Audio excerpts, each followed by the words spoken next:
ಅಜ್ಜಿ, ನೀವ್ ಯಾಕೆ ಯಾವಾಗ್ಲೂ ಮನೆಯಲ್ಲಿ ಕನ್ನಡದಲ್ಲಿ ಮಾತಾಡು ಅಂತೀರಿ? ಸ್ಕೂಲ್ನಲ್ಲಿ ಎಲ್ಲರೂ ಇಂಗ್ಲಿಷ್ ಮಾತಾಡ್ತಾರೆ.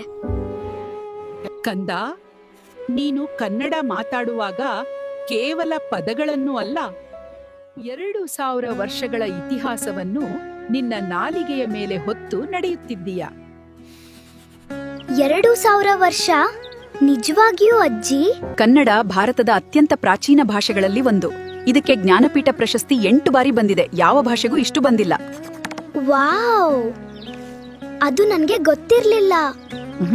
ಕರ್ನಾಟಕ ಜಗತ್ತಿಗೆ ಗಣಿತಜ್ಞರನ್ನು, ಕವಿಗಳನ್ನು, ಯೋಧರನ್ನು, ಚಕ್ರವರ್ತಿಗಳನ್ನು ಕೊಟ್ಟಿದೆ.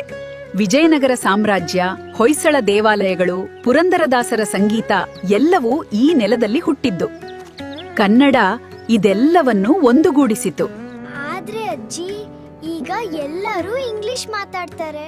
ಕನ್ನಡ ಮಾತಾಡಿದ್ರೆ ಹಳೆಯ ಕಾಲದವರು ಅನ್ನಿಸ್ತದೆ ಅಂತ ಫ್ರೆಂಡ್ಸ್ ಹೇಳ್ತಾರೆ. ಇಂಗ್ಲಿಷ್ ಬಾಗಿಲ್ ತೆರೆಯುತ್ತದೆ, ಹೌದು.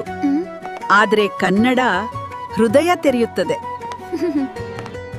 ಯಾಕೆ ಅಷ್ಟು ಮುಖ್ಯ ಅಜ್ಜಿ? ಒಂದು ಭಾಷೆ ಊಟವನ್ನು, ಹಾಡುಗಳನ್ನು, ಕಥೆಗಳನ್ನು, ಅಜ್ಜಿಯ ಅಡಿಗೆಯ ಘಮಲನ್ನ ಒಳಗೊಂಡಿರುತ್ತದೆ. ನಮ್ಮ ಜಾನಪದ, ನಮ್ಮ ಯಕ್ಷಗಾನ, ನಮ್ಮ ಒಗಟುಗಳು ಇವು ಕನ್ನಡದಲ್ಲಿ ಮಾತ್ರ ಜೀವಂತವಾಗಿರುತ್ತವೆ. ಭಾಷೆ ಸತ್ರೆ ಇದೆಲ್ಲವೂ ಶಾಶ್ವತವಾಗಿ ಮಾಯವಾಗುತ್ತದೆ.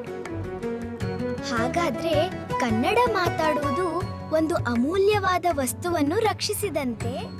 ಸರಿಯಾಗಿ ಹೇಳ್ದೆ ಕಣ್ಣು.